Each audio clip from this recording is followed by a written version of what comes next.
Hello and welcome everyone to this week's episode of the podcast.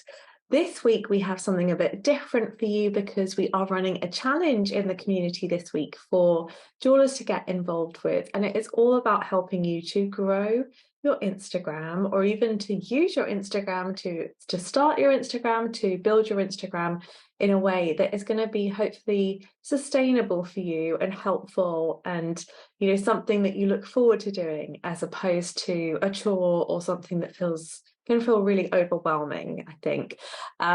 So this is a new challenge. It's called a reel a week.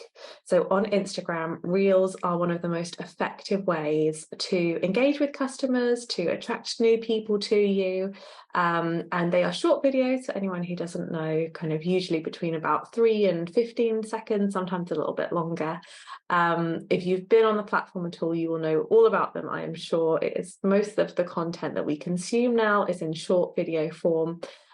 So we are encouraging you guys to make and share one reel a week for 4 weeks. So very achievable, I think. It can feel really daunting when you first start on Instagram, or if you're setting yourself a goal to grow one, because there can often be this idea that you need to post every day. I mean, this used to be how it was, but the platform has moved on so much now. And actually, what I recommend for this period, is really focusing on quality above quantity of content on your social media. And actually, sometimes less is more, and being able to put stuff out there that you have enjoyed making, enjoying your time on the platform, so that it doesn't become a massive chore, it doesn't become a massive drain on your business, is really important. And coming back to that sustainability element of, is this something that you can do every week? Is it something that you can keep up? Because you don't want to feel like that hamster on a wheel, just constantly trying to create the next post, because that can kind of lead to burnout and just really not enjoying the marketing and the social media aspect of your business. So that is the plan. We're going to be doing it together as a community. We would love you to get involved, whether it is your first time ever setting up an Instagram account, or whether you are on the gram all the time and just want to get involved in a challenge and connect with some other people in the community, and also help grow and build your audience and all those good things. So it's a free challenge. It starts today and it runs for 4 weeks. But of course, after those 4 weeks, if you want to continue, it's a really good strategy. If you think about it, if you share one reel every week for a year, that's nearly a little bit more than 50 reels. So that is loads of content that you'll be creating, but it is also a manageable thing to do, because we know that reels can sometimes take time, even though some of them can take like a couple of minutes to do, but some of them can take hours. So if this is all that you have to do for your social media each week, then it's an achievable goal, I think. And of course, you can share other things as well, but we're encouraging you to share at least one reel every week. So there are hashtags to get involved in, but we really recommend sharing your reel, then sharing it in your stories and tagging us at Jewelers Academy, so that we can share that you're taking part in the challenge, and we can share it with the community. And also, I just want to see your reels. So please tag us in your story, so that we can come and find you. And in the podcast today, I kind of wanted to talk through some of the prompts that are inside the challenge.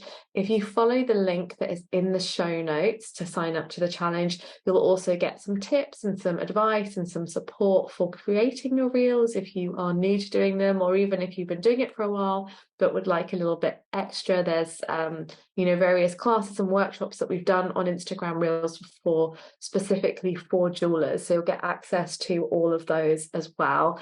And feel free to come and share about it inside the Facebook group as well. There is a large Jewelers Academy Facebook group where we'll be sharing a bit about the challenge too, and it's a nice way to connect with other people in the community and share about your reels and how you're getting on with them.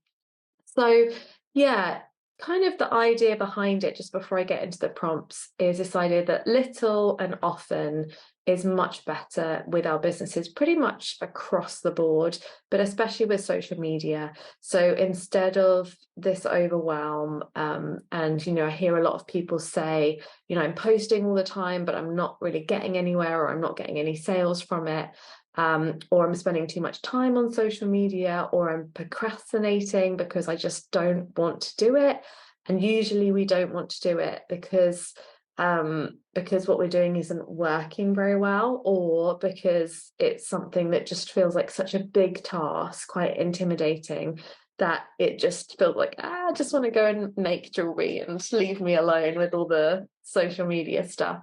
So I feel like this is a really manageable way to approach the topic. It's something that you can enjoy being creative around. So remember that creating reels is a creative process, just like creating jewelry is. So having a think about the type of music that you might want to use. You might want to use some trending music because that helps other people to see your reels more. We've got lots of prompts which should hopefully help you with the content. And, you know, there's loads of things that you can do to make them fun and engaging. But like I said before, sometimes the shortest reels can be the most effective as well. Like there's some reels that are just 3 seconds long, or 5 seconds, 7 seconds. So you do not need to create a feature film.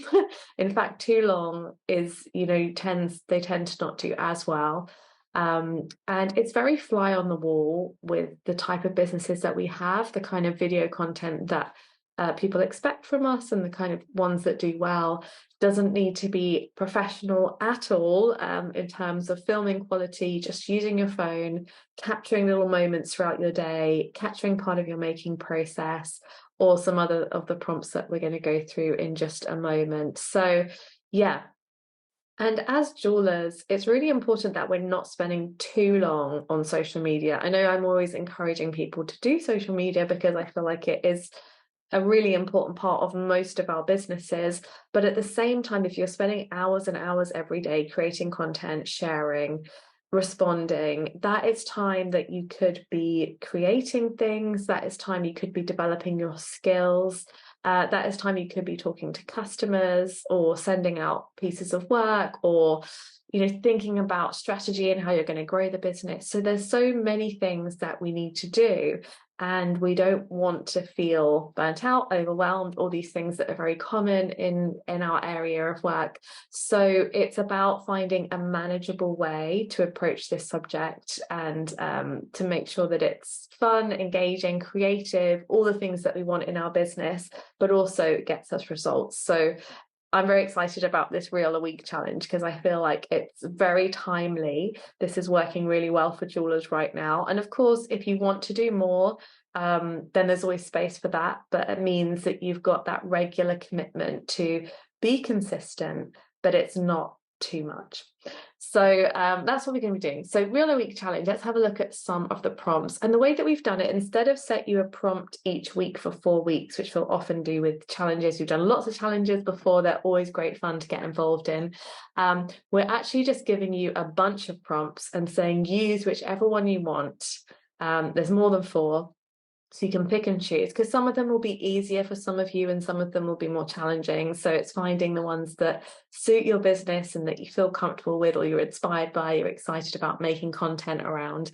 So we're just going to use the same tag. You just tag us at Jewelers Academy, but we will be using different prompts to each other each day. So the first prompt we have is before and after. So this one is a really nice one to do. It's normally it's making a piece. So you'll start off with the tools or the materials. You might start off with like a piece of silver and a gemstone and, you know, some solder or whatever. And then it's quite nice to do like the clicking your fingers. That can be one way, or you might cover the phone with your hand and do some kind of transition. Transitions work really well in reels. Anyone who regularly looks at them on Instagram will know and kind of have an idea. And then you switch to, so that's the before, you switch to the after. So these are normally very short, snappy reels. There's some quite good audios that sort of talk about before and after, or you can just do it to music and add a bit of text saying, before and after, or however you want to interpret the topic. But it's a really nice way to approach sharing your jewelry making on social media when you're not quite confident yet to share the whole process, or just it's one of those days where you just don't want to deal with filming everything, but you can at least film the beginning and then film the end. So a really quick, simple, lovely reel to share. So that is one of the prompts that you could use for one of your 4 weeks, should you choose to. Next prompt is your favorite tool.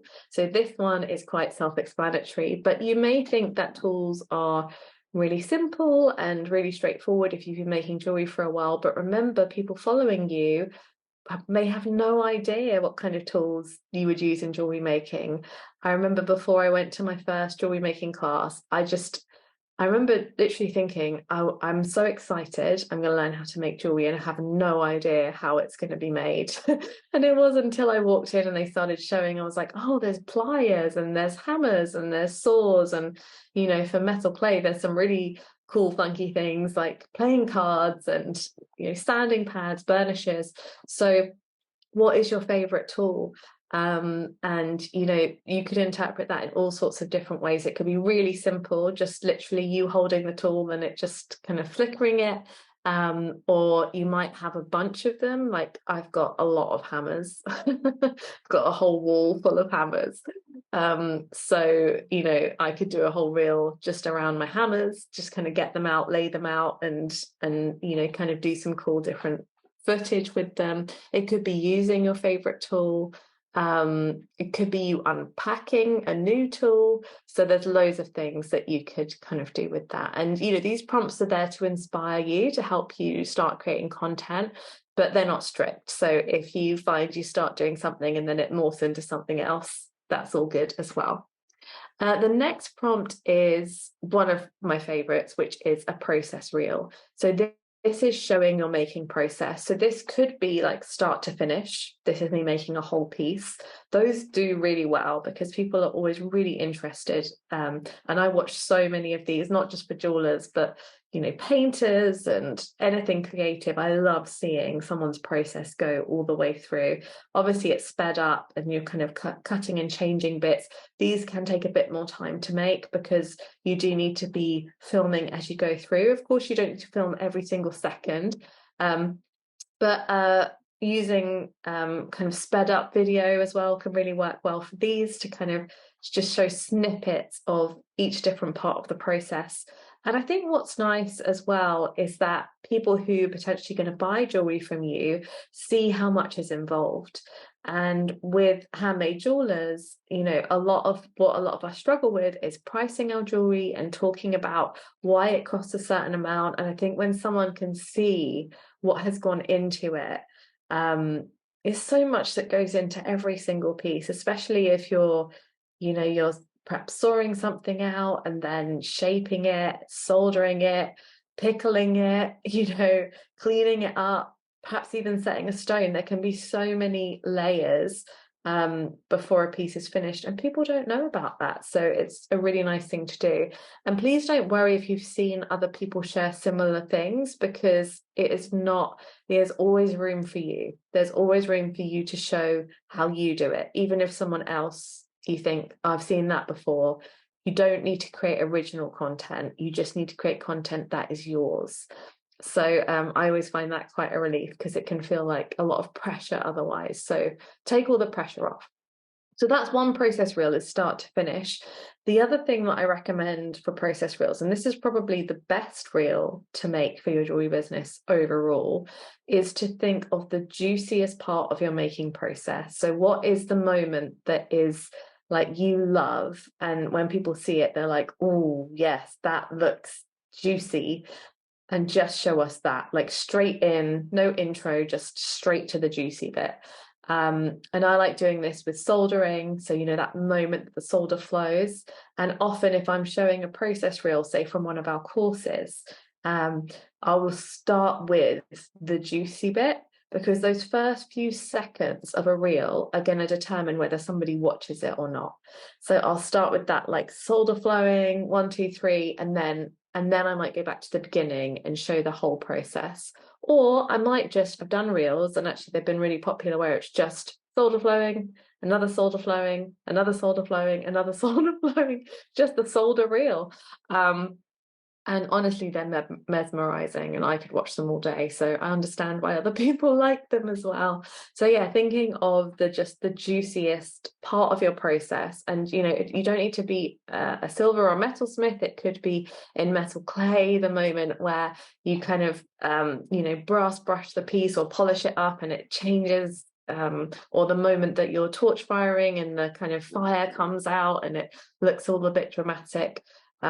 Whatever your process is, it's finding that moment that just is very satisfying. And then it's all about editing down. So there's no intro to that or outro to that necessarily, but it's just all about that. Those ones can go quite viral, and get a lot of attention. So they can be fun to make. Okay, next one, and we love these, are top tips. And in fact, we have a little bit of an ulterior motive here, because we love sharing other jewelers' reels and we love sharing other jewelers' tips. So we were like, if we put top tips in there, maybe we can share some of them, over the course of the next few months or so.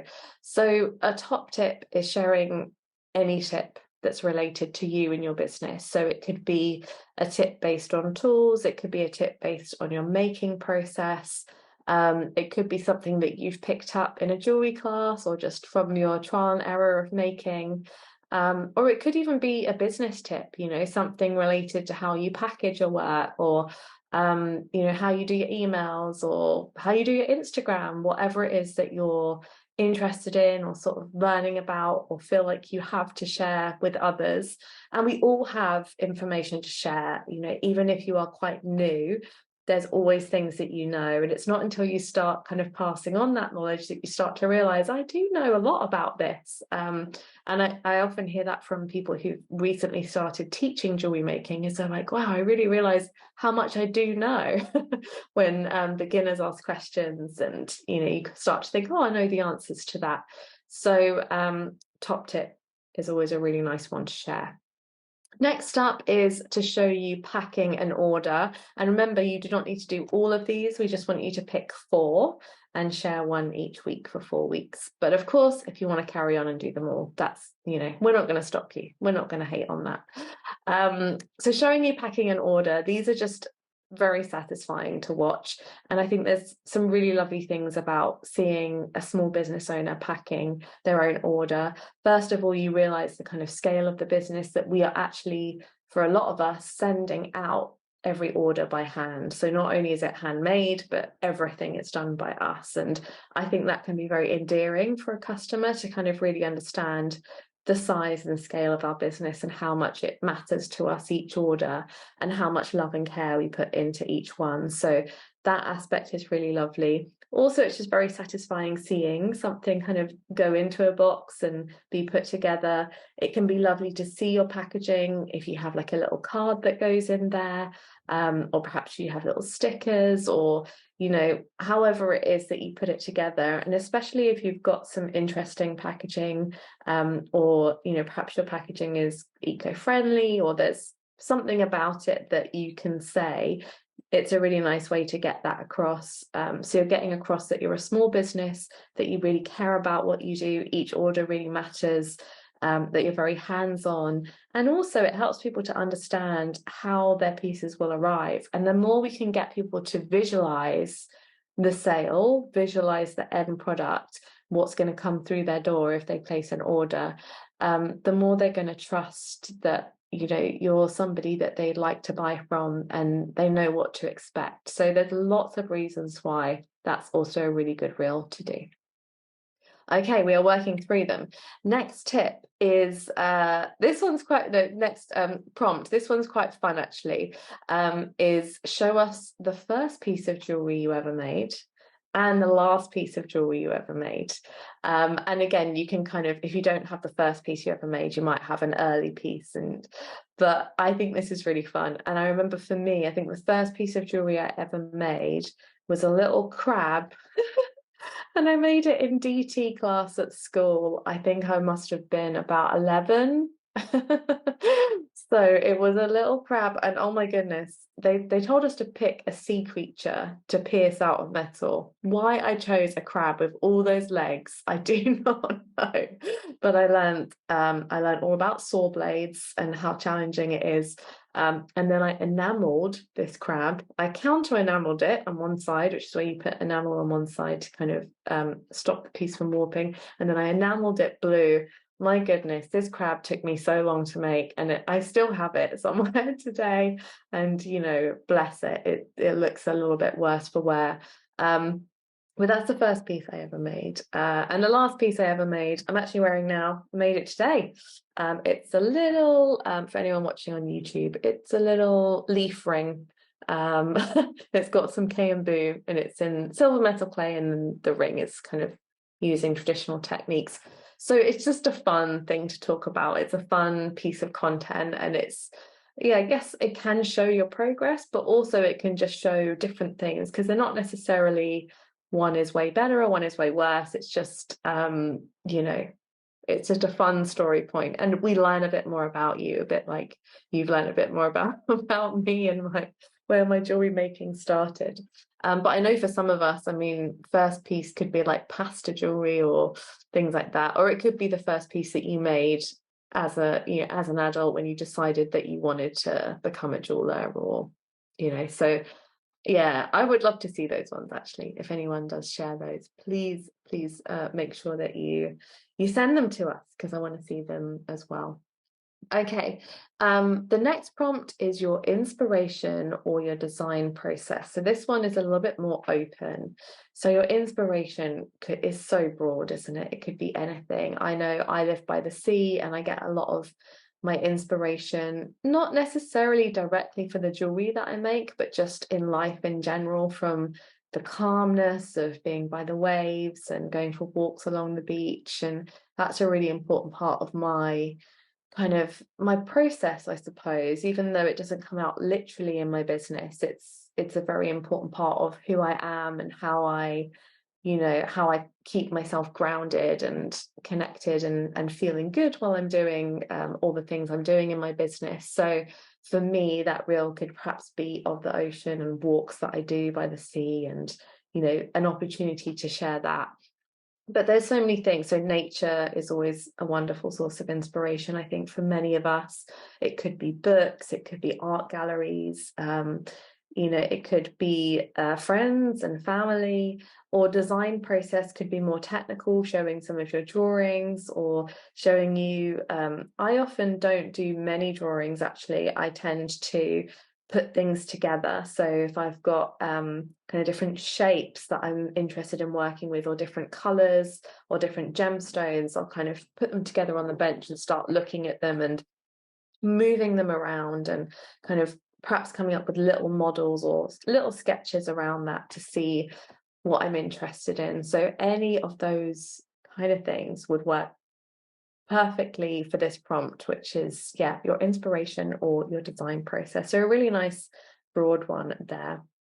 Next one is a fun one, and it is workshop helpers. So I have a little workshop helper called Mango, who is my cat. And when I can get him in a reel, he always steals the show. So just a heads up, no matter how much effort you put into any other reel, if you show an animal, they are the star of the show. They will get all the attention. But we're here for it. We love it. So workshop helpers could be family members. It could be pets. It could be plants. I'm a big fan of the house plant. I think that counts. Anything that helps you in your workshop, really. But this is a nice opportunity to kind of show. Usually it's pets, but it could, I'm open to however you want to interpret the prompt. Be interested to see what you come up with. But just a nice fun one to kind of break it up. Then the next one is show us your workbench. So this one's quite self-explanatory, but a little tour of your workbench or your workspace. And I always think the messier the better. I do. We have photo shoots where I'll clean everything up and make it look like it's all pristine. you know, for the shot, for the gram, but also it's nice to just see it in action and actually with everything out. And when I'm making, you know, there's just stuff everywhere, and you know, I just get out every single tool and get out every single bit of equipment and machinery, and then at the end of the day I'm like, okay, now it needs to all go back. So you can show us your messy bench, you can show us your tidy bench, you could show us both, you can show us your whole workshop if you've got a bigger space. If you've got a tiny space, you can show us the tiny space. So it's all about just showing us where you make. And again, I think that's such a lovely thing for customers to see, to really understand, you know, where you are and what you do, and get that kind of picture in their head of you as a maker. Then finally, we have one last prompt, which is really about your jewelry. So showing us your bestsellers. It's kind of like a jewelry showcase. So you could either do just a general jewelry showcase or show us your bestsellers. And essentially this one is all about what can we buy from you. So this one has a bit more of a stronger call to action. So if you're doing a launch at some point, or you know, just you'd like to do a little push around sales in your business, this is going to be a really nice reel for you. So I always think it's nice to show, you can either do a focus on one piece, like a spotlight, so you just take one piece and show it from different angles. Again, this could be like 4 seconds long. It doesn't need to be a super long catalogue of your jewelry. But having said that, it could be a bunch. You could say, you know, 5 pieces available to buy now. And then we see 3 seconds of this one, a couple of seconds of that one, and move on. Or bestsellers is always a nice thing to show, because bestsellers, what that says to your customer is other people buy this, and therefore it's likely that I might like to buy it. So when you're buying anything online, I always compare to like online clothes shopping. If you've done any online clothes shopping before, they'll often have a bestsellers or what's new or what's trending. And so I often click on those because there's often a huge catalogue of things, and I don't want to trawl through it all to find the things that I want. So I'm like, well, this is more curated. This is a more curated space. I'm more likely to want to buy things here. So I'm going to start there. It makes my life a little bit easier. So I think bestsellers is always nice because it points towards that social proof of, okay, this is something that other people like, so I'm likely to like it as well. So yeah, essentially just show us your jewelry. We want to see it. So they are the prompts. We could have come up with a million more, but we wanted to keep it, you know, not to, again, the whole goal of this is not to overwhelm, and to focus on creating something, and to focus on having fun with social media, building that audience, but also building, you know, your relationship with social media, and how you can feel comfortable sharing, and how it doesn't need to be a big chore, and we can have fun with it together. So make sure you do come and join us for the challenge. I will probably leave it here for today because I want you guys to just go ahead and get into working on your reel for week 1. This is week 1, so you have 7 days in order to share your first reel. We'll be sharing as many as we can each day. And do come and join us as well on the link so that you can connect with other people taking part in the challenge, get those tips and resources to be able to give you a hand. And yeah, I can't wait to see all of your reels. I'm excited to see more. And we love sharing other people's reels. So if you're creating reels and you're tagging us, you know, we will surely be in touch at some point and ask if we can share some of them. So make sure you save them before you post them. Always save your video of your reel, because yes, we may want to use them at some point if you would let us. Brilliant. Well, thank you so much for joining me on this episode today. I look forward to seeing you guys back here next week. Have a wonderful week ahead, and I will see you on Instagram. All right, take care. Bye for now.